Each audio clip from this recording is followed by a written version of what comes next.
Hello, and welcome to the High Conflict Co-Parenting Podcast. In this podcast, we explore and dive into the stress-filled world of high conflict divorce and relationships. We offer solutions to calm your world down and allow for greater positive engagement with your children and the people around you.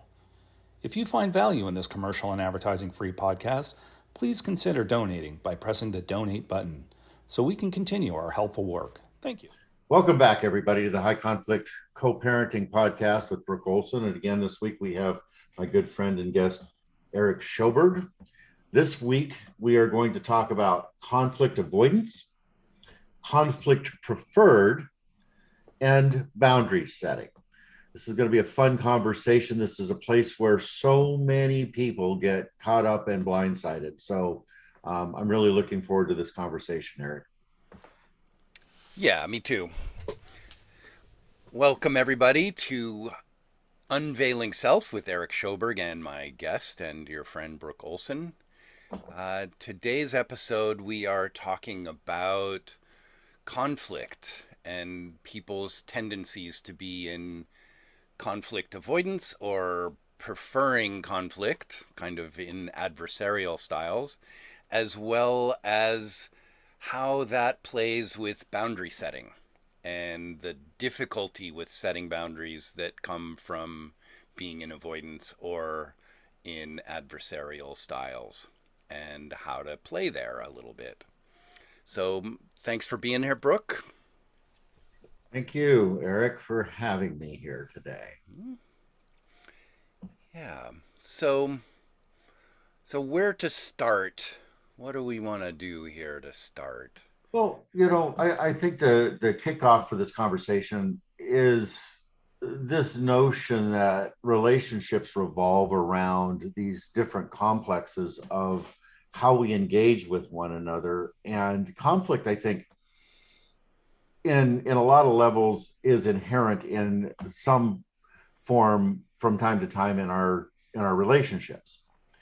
Whether they are healthy relationships or whether they're not healthy relationships, and how we deal with, and when we're confronted with some form of conflict, how we deal with that or how we engage with that is predictive of how we are going to be able to navigate outcomes with it.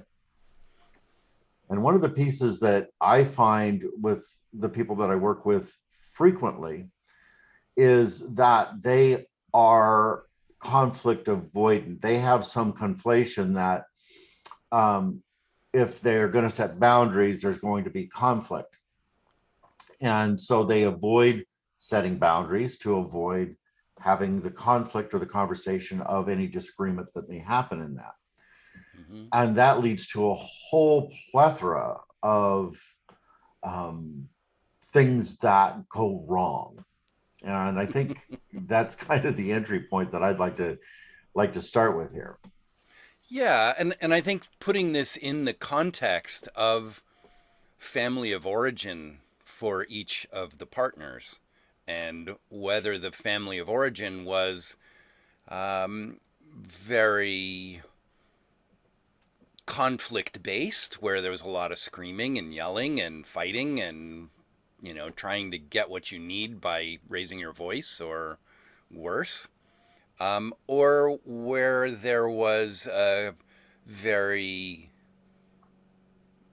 deep control state in the scene, where there was kind of an authoritarian regime where being in any kind of opposition or asking for what you want or making a mistake would lead to some authority person being unpleasant in some fashion or other. And even if it didn't look like conflict. So I am half Swedish and half English, and there was a pretty tight system in there, and it wasn't okay to get very opinionated. And it would be even covertly crushed in my family system. There were occasional outbursts of adversarial and intense conflict but they were pretty rare and they were pretty terrifying. So there was an intermittent reinforcement around, like, not doing it right would be scary. Mhm. And that impact zone and what comes out of that behaviorally has a lot of different ways of expression. Mm-hmm. One of the things that while you were talking about that comes up for me in these complexes is where it is shut down, where it is explosive, where it becomes an internalization of the stress that comes with any kind of conflict. There can be an upwelling of resentment that comes around that, of not being able to express, but also it seems to be, and it seems to me to be, a fertile ground for behaviors like passive aggressive engagement as well.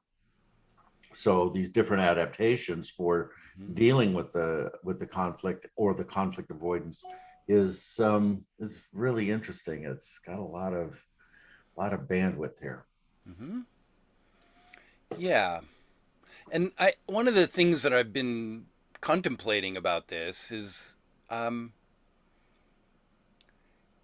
it seems that both extremes, whether it's adversarial styles or conflict avoidance, that there is an underlying walking on eggshells where there is like, I don't want mom or dad to yell at me or yell at each other, or I don't want to get in trouble.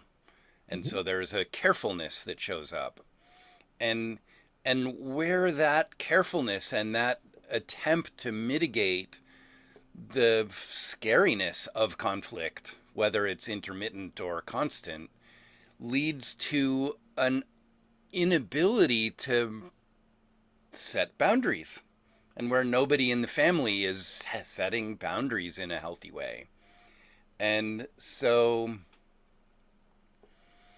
that becomes kind of the structure of what we're talking about today, is what is going on there and how do we play with setting boundaries, and where are boundaries not by definition conflict,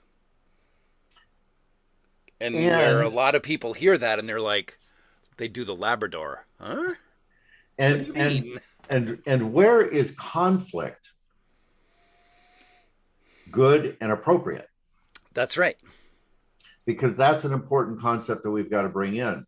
I wanted to add just another piece when you were talking about carefulness around this patterning of that aggressive coming in and walking on eggshell stuff.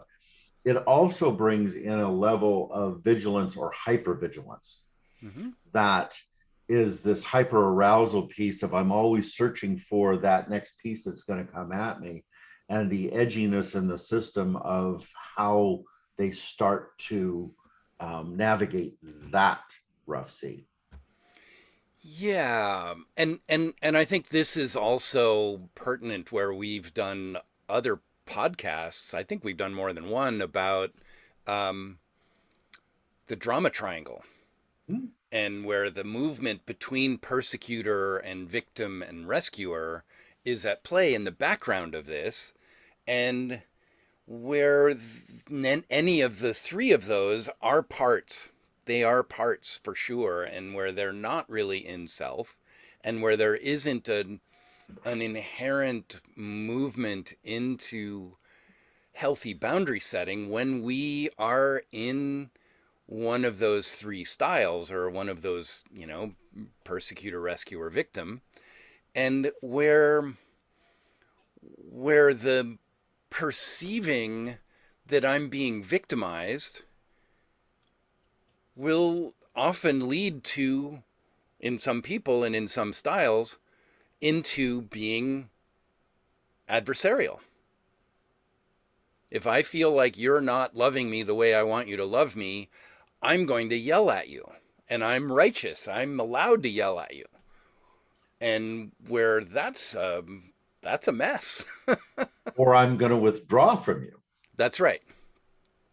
That's right. That's a mess. And that's a mess. And where there isn't the ability to be in healthy boundary setting, and we're going to try and weave healthy boundary setting into this conversation as we go along, because it's contextual in the realm of dealing with these dysfunctional patterns. So how to set boundaries when someone's yelling at me might include saying like, hey, I'm not feeling okay with how you're talking to me right now, and if you can't turn your voice down, I'm going to need to step back out of this conversation. Doesn't mean I don't love you, but I need to not be letting myself and my parts be in the crosshairs of your rage at me. And where that will likely lead, at least the first 100 times, to some people feeling like you're withdrawing from me and you're victimizing me further. And I'm going to yell at you even more. Yeah. And And it's like, right. But when we're talking about family of origin stuff, I mean, this is stuff that is generationally basically handed down. And for us, I talk to a lot of parents in my practice, and this conversation is foundational to parenting, to starting to break that patterning. And I think it's really interesting what I find in this process as parents start to get this idea of what you just said, where you're screaming at me, little one, is not helping the conversation of us getting your needs met. And I'm going to stay here for a while until you regulate. And if you can't regulate, I'm going to go away and I'm going to come back, and we're going to come back into the conversation so I can meet your needs. mm-hmm. And where as they start to implement that, staying present for themselves and staying present for their child in the process, they begin to shift how they deal with their ex-partners or the other parent that they've been in conflict with. And it doesn't mean that they have that same conversation with that other parent, but it gives them a stability of self to work from that says, I can make choices here. I can set different kinds of boundaries here. I can disengage from this and let them go self-regulate or not. I don't have to leave, but I don't have to let them in. Yeah, that's great. And I think one of the layers of this is the place of in the IFS language of there are parts and there is self. And if I can have compassion for my own parts that are upset or afraid or angry or whatever, and I can be kind of slow down and be present with my own parts while I'm in this interaction, that's going to help a lot. And if I can also do that with my partner, if they might be in parts and have compassion for them in their parts, then the process of boundary setting is much more available. Because I'm now perceiving that maybe this person is in a part that's burdened and distressed and freaking out, maybe a very young part. And, the place where I can be in my own healthy parenting self-energy with my own parts that are freaking out, with my own kid that's freaking out, I can also be that way with my partner or ex-partner or whoever it is that I'm dealing with. And not go into shaming and judging parts myself towards this person, which is just going to spin the whole system up and lead into high conflict or into disconnection. And that's the place, I think, I think what you just talked about, Eric, is part of the initial trap of when I get aroused and I move into or toward conflict, I'm moving oftentimes out of a part and with judgment. Mm-hmm. And with the judgment comes anger of wanting to suppress whatever that energy is that's coming at me. And that is the ignition point of the cycle of conflict that comes. So if, to your point, I can stay present for that, I can stay out of judgment of that, I can be in compassion with that for whoever it is, then I can begin to set healthy boundaries and not let that in or change the rules of engagement depending on what is appropriate with that person. And as long as I'm coming at that from a place of presence, power, and love, to bring back what we were talking about last time, then I'm not in a warble with them. They're going to do whatever they need to do. I don't need to go fix it with them, but I can stay present and watch. And when I'm in a healthy relationship and I'm not disappearing for that process, then I have the opportunity to gain trust and build that relationship even deeper. When it has to do with a high conflict person and I've set that boundary, then I'm just reinforcing that the engagement's not going to happen here. Yeah, and I think your use of the statement, when I'm in a healthy relationship, I want to, as opposed to a high conflict relationship, and your wheelhouse is high conflict, where I want to name that it's, people can start in a marriage or a relationship that has a lot of conflict in it and do their own intrapersonal work on it and their interpersonal with each other to really begin to resolve that and evolve the relationship into a healthy relationship. Absolutely. Where it started in an unhealthy one. Now, this isn't guaranteed every time, and there are some events that are high conflict that might make it be a done deal of like, we're not doing this anymore. But I want to be addressing the population, the listeners that are in a struggle in a relationship that really want to invest in resolving this. And this is about how to do that in the context of learning how to set boundaries. When the family you came from, boundaries were not a thing.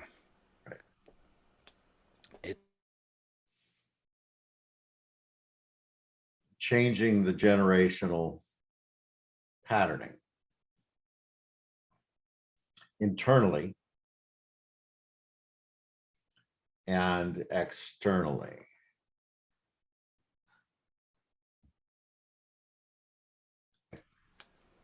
So I think a little bit of what we were talking about in this process is, trying to shift this generational component of how we do conflict or how we don't do conflict, how we set boundaries or how we don't set boundaries. But I think largely, and again, I think you're going to agree with me on this, Eric, that this starts as an internal process of being in self and being able to notice where I am getting pulled away by parts, or I'm getting pulled into a pattern that has an excitation in my system that I can notice, whether that's coming from a part or a real-time piece that's happening. And I can go, okay, now here is where I start to shift or to be aware of what happens next. So I've got a pressure on me from somebody who feels like they're overwhelming me or they're running me over. And I am at a point of, do I retreat and allow it to happen and move into the resentment piece or whatever comes next out of that? Or do I set boundary and risk impact with this person? Or do I go to violence? Do I go to aggression to push it back? And these are all adaptations that we all have given any set of circumstances when conflict comes up. For me, as I look at that, what I find that works most of the time is that if I can stay in self, if I can stay here and I can tolerate the energy of the intensity of what's coming at me, then it changes the playing field. It gives me a place where I can go, okay, I'm just going to listen. I'm going to stay. I'm going to let this kind of move through. And then I'm going to wait to see what happens next. And lots of times what will happen is, especially in the early stages, this will grow, this will get bigger and bigger, and they'll try to move me off my spot. But the longer I can hold that, the more the dynamic changes. Mm-hmm. Mm-hmm. If I intermittently reinforce that pattern and I retreat or I shift from that boundary, then I give the cycle power again, and it takes more to hold it the next time around. Right. And this is a practice. We're learning how to do this, and there will be likely a phase of intermittent reinforcement of the negative pattern. And we got to roll with that. This is kind of circling into the incompetence and conscious competence, conscious incompetence. Like, how do we navigate our sometimes painfully slow evolution into being in self in the midst of something that parts are feeling terrified of? Mm-hmm. And, you know, whether it's terrified of conflict or terrified of abandonment or terrified of engulfment, there's a lot to tolerate within oneself to be able to stay present and to break the cycle of conflict or withdrawal or engulfment. Like, to be in that place it takes time and it takes patience, and it also speaks to being able to do that for our partner and give them time to find their feet and not go into judgment or blame or whatever when they're not doing what you're doing, which is very covertly aggressive. Which brings us into, the kind of the drama triangle piece again, and just to re-enter that phasing of the conflict avoidance, aggression, that comes with some of this boundary setting or lack of boundary setting, if you will.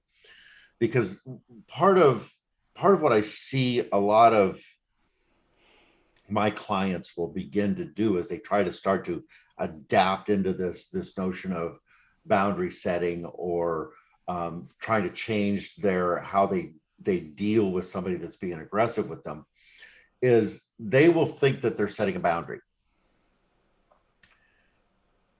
And what they're coming back and doing is it looks like they're kind of stepping back from it. But what I see their patterning is they start to come in and come around the edge of that and become passive aggressive into the foray of the conflict. And when that's done, consciously or unconsciously, it is igniting the conflict cycle again. Mm-hmm. So there's some real shaky ground of, to your point, competence in this, unconscious incompetence or even conscious incompetence. It comes into that process of, I think I'm doing something right, but it's still blowing up. It's still blowing up, where that isn't actually a boundary that you just set. It was aggression. Yeah, and I think to take that a notch deeper is, and I don't think we've done a podcast on attachment styles yet, have we? I've talked about it on some of my podcasts. Right. Okay. But so if we have, for instance, the anxious versus the avoidant, and the anxious is going into rage or a lot of conflict energy, and The avoidant is disengaging from that in a way that, like, there's a fork in the road there. They can disengage from it and be in self has power, love, and presence and compassion in there. Or they can disengage as a passive aggressive avoidant piece that they are not aware that they're in their avoidant behavior, and that throws fuel on the fire. It triggers the abandonment piece and the anxious, which is already triggered. It just gets triggered right. even more. Right. And to sit back and say, well, boy, I'm just here and I'm calm and my partner is losing his or her shit. And wow, okay. That boy needs therapy. Yeah. Or when we are in a high conflict piece and we've done that and they're blowing up and we disappear, that can be effective to a point.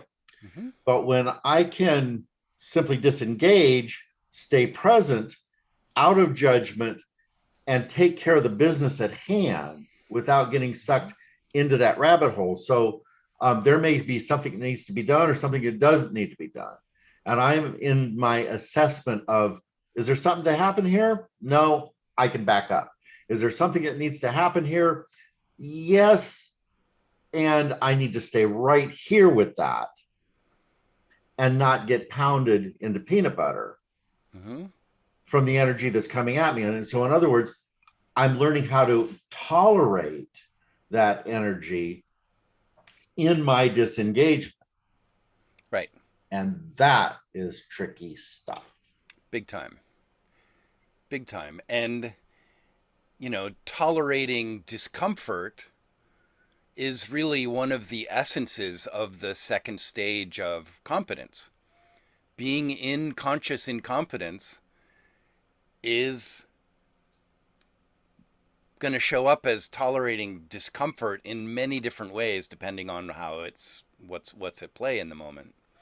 And yet, where if there is a level of discomfort happening, because I've been able to be in a level of self and be present when that's coming at me, and other times I've been like under the weather or feeling off, and it's like I can't handle that much.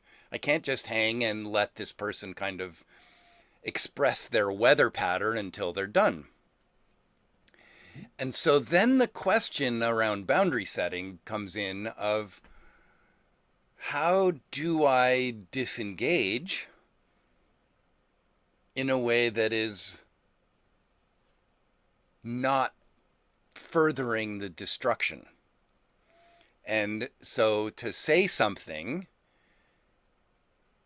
like, I'm not okay, I'm not able to hang out with this conversation right now, and like I said a minute ago, if you can't like turn the volume down or stop doing this like this, I need to step away. And so then to preface that and then to say I'm stepping away now, and to attach to it the statement, and I want to reconvene or talk to you more about this in an hour or tomorrow or in couple session. And to not just leave it an open ending, I'm out of here. Right. And because that piece has got a passive aggressive to it. I'm going to disappear and I'm going to leave you holding the shit. Well, but it may not even be passive aggressive as much as just not aware of how to do this. Sometimes it's just like, it's not passive aggressive. It's like self-preservation. I got to get the hell out of here. This is too much for me. And where you just get up and run and leave the house and whatever, like that's understandable sometimes. But as you get more skilled at this, you can also add in like, I'm having a hard time, rather than you're being an ass. I'm having a hard time with this conversation and I need to leave, but I want to reconnect later when I'm feeling more centered. And when we're both feeling more centered, and having that kind of marker into the future of a reconvening can make all the difference in the world. It may not, but it can. So I want to bring this back, and that is so well put. Mm-hmm. And I want to bring that back to a conversation of parenting. And this is also the notion of really kind of how to do a timeout Mm-hmm. with our kids, where that becomes, there's a lot going on here, little one. And this just is not getting us anywhere. And this is not how I like to treat ourselves or our relationship. So let's stop here. Mm-hmm. Go to your room. Hang out. And when you're ready to come back, come back. Right, which is harder to say that with a partner than it is with a child. Right. But we're beginning to set the template for that child going into their developmental years and their relationships to come. So we're giving them that wiring in order to be able to start to break this generational pattern. Mm-hmm. And when we take that phraseology a little bit different and we plug that into what you're talking about as adults in relationship, that added language, that added piece can start to set a patterning that's never been there before for you Mm-hmm. and for your partner. Mm-hmm. Is it going to work all the time? Yeah, probably not. But we're starting to put the brakes on old patterns. We're trying to scrub that energy off and come present. We don't have to do it this way. We can do it different. I'm here. Don't have to run. Right. And if you need to run, you can, but I'll still be here. Mm-hmm. And to work. And there's security in that statement. Right. And where that security doesn't start in the interpersonal, it starts in the intrapersonal within self. Right. Like where we, in order to do that in the relationship context, we have to be able to do that with our own parts that are freaking out. Mm-hmm. Like I can have a part that might be freaking out about being, being alone or being overwhelmed or being in a flashback to some experience from childhood that was overwhelming. I can just kind of hang out and be calm and let it, listen to it and ask it what it wants me to know about it. And we can do that with our partners. Mm-hmm. And where that is so healing when we can do that. And this is working with the attachment styles, Mm-hmm.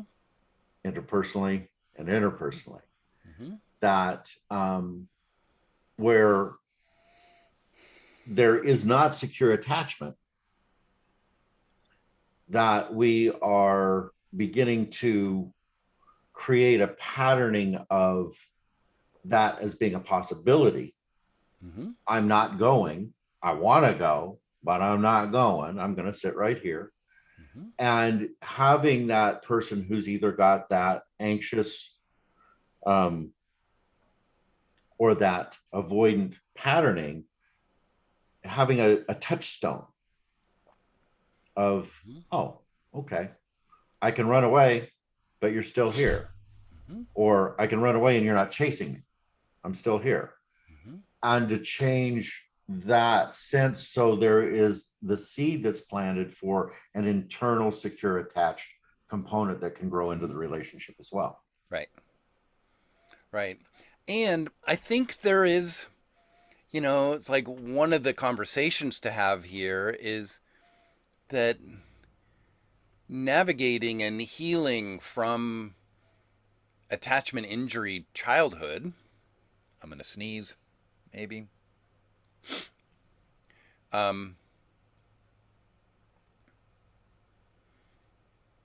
that the context, if the person is single, navigating and healing some of these pieces can be focused on the intrapersonal without having the triggers happening regularly, daily, from the partner if the person is in a relationship. And so when the healing of these attachment injuries are in the context of a relationship, a marriage, cohabitation, those stimuli are at play. And it's my contention that the partner and their stuff, that if they can do their intrapersonal work while the other partner is navigating and healing their attachment injuries, that's going to create the context that needs to heal that can't be done without the partner doing their own work, because they're going to continue to unconsciously do the stimulus that triggers the partner A, and going to go round and around and around. And so when I'm doing work with couples, I often will do individual work with each one as well.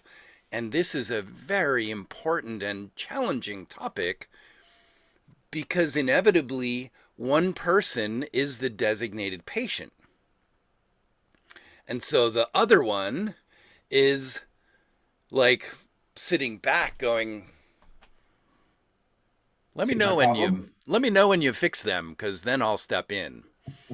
And that's tricky business, because it, at first glance, of course, there is the one that looks more, unhinged or more often, and at least to that partner. And, the one that's unhinged is looking at the one that is, less volatile, going, well, they're just being relentlessly avoidant, and God, they're driving me crazy, and I keep trying to fix them by telling them that, and not really being aware that I'm yelling at them when I'm doing it and making them want to run away and be more avoidant, and round and round and round we go. Yeah, I think it's so very important, in the couples process, to have both people doing their work. And when one is not, the possibility of change is reduced dramatically. Mm-hmm. So here's a question for you, Eric. Mm-hmm. As we're dealing with conflict, as we're dealing with avoidance, as we're dealing with setting boundaries in this, how does somebody, and this is a little rhetorical, how does somebody come into, I really want to change this, I'm working on it, my partner refuses to, they don't think that they've got a problem, it's all mine and everything's really good, or they don't even think that there's a problem here. And then how do I sit down and set a boundary around how to move through that? Is that boundary, something where I just say, okay, I love this person, I'm just going to do my work and I'm going to have grace and let this thing roll? Do I set a boundary and say, you know what, this is really a struggle, I want us to go into counseling and to work together on this? And they go, nah, we got this, it's not a big deal. And I navigate that avoidant piece. Or I sit there and I go, if you don't, I go. And where's that healing piece? So there's a lot of internal negotiation that's got to happen in the process. And interestingly enough, I think that there's value in every one of those. Right. Yeah, there isn't a single answer that fits across the board. I think there are situational answers, and even in those situational, it can change over time. Because if one partner does make some shifts and starts stepping out of the conflict patterns, it makes it so that the other partner is kind of standing there naked, and they have a better chance at seeing their own contributions to the dilemma, and they might eventually start doing their own work.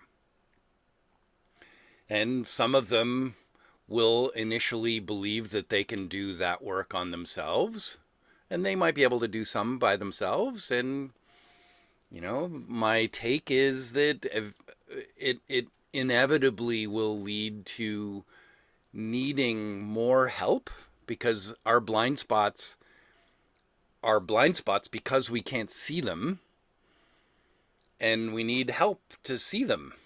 Little Dunning-Kruger here, right? It's Dunning-Kruger effect, yeah, where I mentioned that in the last chat about stages of competence, like where we first learn something and we're like, oh, I got this.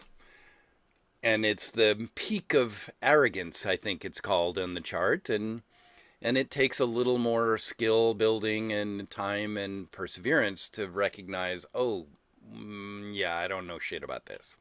I had a teacher that called that the I got it syndrome. Right. Yeah. Yeah. Yeah.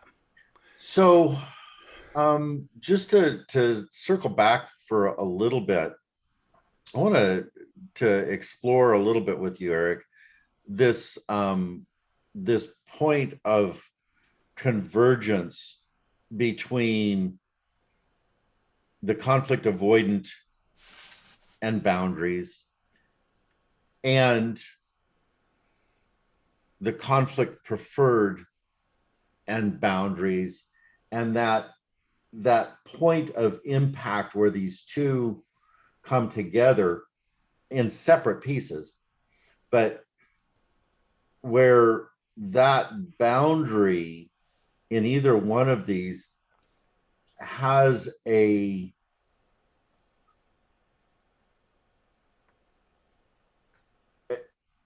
explosiveness to it. It's an impact point where if it's not handled well, that it's a flashpoint, it's an ignition into the avoidance or the conflict preferred.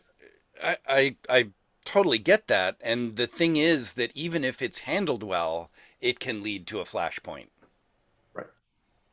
So don't assume that you're not doing it right if it leads to more volatility. Mm-hmm. It might just need some more time in that incompetence and conscious incompetence for it to be something understood by both people and the coupleship itself, that, hey, we got a thing here that we're both contributing to.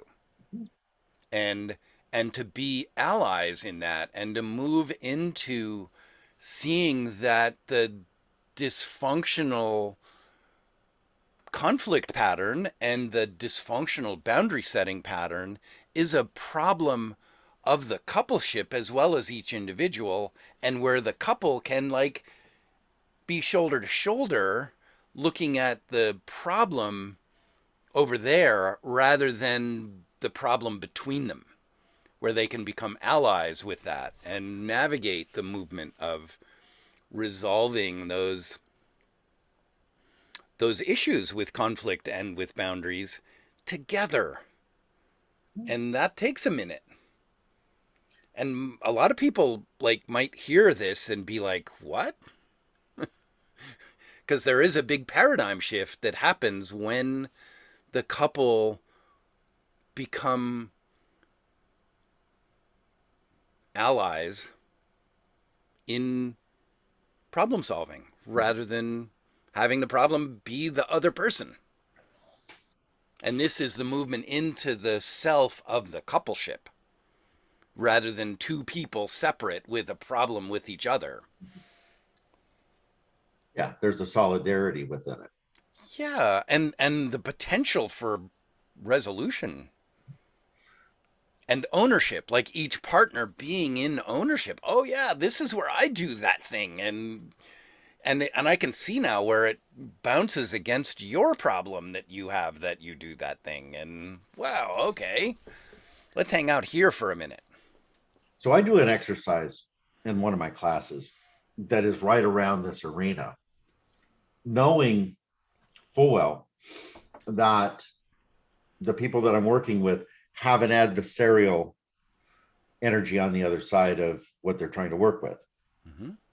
And where I take them into the understanding of that adversarial component, what's going on for them, how they are and why they are reacting in that. So there's an understanding and there's a compassion with that, knowing that they're not going to get that partnership, but they can create an internal landscape in which they can be in that energy, take ownership for what they are doing that's triggering that other person, and start to resolve that piece. Not that this is going to resolve the complex, but to down regulate the conflict and still be in boundary. Right. It's a tough nut to crack. Right. And I just did this exercise last night with my class, and I left them hanging. I said, we're running out of time here, guys. I'm going to do something that you're going to hate me for, but here we go. Oh, and then you started the And then I started the exercise. Yeah. But that, I mean, the other exercise that can work with that with couples is to really flush out the two sides of it and then ask them to take the other person's role. Yeah, and that's kind of what I'm doing in that particular exercise. I'm actually asking them to enter and be that other person and get that whole energetic component going on. But to try and fight like the other person. To try and actually do a little psychodrama with it and actually invite them into the embodiment of it for a minute. It takes a bit of prep to do that, but to get them each to be like, all right, so you really understand what they're doing here and why they're doing it, and give me a sentence for it, and then do that with the other side, and then let them loose once they get the hang of it. My parents that are in my classes are going to hate you more than they hate me. Oh, good. But this is really the importance of what we're talking about, is having that willingness to just really step in and welcome what's here. And compassion. Like, this is like so many roads lead to compassion and caring for what the other person's experience is of me. What? Yeah. And where, maybe they're misunderstanding something I'm doing. Maybe I'm misunderstanding something I'm doing. Like, to be willing to enter that Dunning-Kruger curve and be like, all right, I think I'm just being calm and collected here, but let me see if I can see where I'm in avoidance. Or maybe I'm really just wanting connection, and maybe I can see where I'm in aggression that's creating or contributing to the separation that I'm hating so much. Every time we get into these conversations, I feel like we're going down rabbit holes that are endless, but they're so complicated. And we can't flush this stuff out in an hour. We can't do anything more than just really ignite a curiosity for our listeners to start down some of these rabbit holes, to start some of the exploration of what if. And I think that exploration is the solution. Yeah, curiosity. Being willing to enter into, like, wow, what is it that's here that I don't understand yet about my partner, about myself, about our coupleship, and to enter into it that way rather than being in the, the advocacy of my opinion or what I think is happening and trying to convince them of what I think is happening, can I enter into this place of curiosity? What's happening here? What am I not seeing? And, where's Einstein's definition of insanity happening right now? And where we enter, as we can start to do that, we can start to enter more of the omnipersonal realm of Mm-hmm. the larger interaction as a societal unit as well. And Right. I think each stage of this is the building block towards finding something universally connected that so much of society is struggling with right now. Yeah. Yeah. And boy, that's a big rabbit hole right there. A big giant one, and it seems to be getting more and more lit up of late, um and a lot of side taking. And I don't know exactly, like that conversation in the realm of omniperson, of the all and everything, and where we are looking at a culture, our country and our culture is in a lot of tension, and the world is in a lot of tension. And, the desire of a lot of people, a lot of us wanting to have the Shangri-La of like, we all just get along and, can we have our cake and eat it too? And how can we get there? And don't I don't see us being there as a species anytime soon without some big shift in consciousness of what's going on. But I can look at it in smaller segments of omnipersonal, of smaller communities and groups and people where there is a willingness to be in some level of harmony and coherence with each other in groups in the way that we're pointing towards in coupleship in these conversations that you and I have. And, where on my podcast, I have a friend lined up who is really engaged in local politics and trying to cultivate this kind of thing in local politics. And where that's going to be an interesting conversation because he also works with this in his own life and how to have a better party within himself as well as help cities have a better party. So that's a teaser for a upcoming episode on my podcast, I'll start Unveiling to call. Self. Mm-hmm. All right, everybody. Thanks for joining us again, Eric. Thanks for coming in and exploring some of this stuff. Mm-hmm. And we will see you again next week. For those of you who want more of Eric, you can find him on his website. You want to tell them where that's at, Eric? Yeah, so there's the website for the podcast is unveilingself.com, and then my personal website for my practice is ericsjoberg.com, ericsjoberg.com. Yeah, and thank you, Brooke, for being here and joining again in this exploration of sharing ideas and what works and exploring more deeply into this material. And, we do this podcast at this point jointly on our two podcasts, um, with these episodes that we talk to each other. And Brooke, you want to give your contact info on? Yeah, you can come to my website, which is highconflict.net, and you can find these podcasts on whatever channel you listen to your podcasts on. iTunes. You can also download them from my website as well.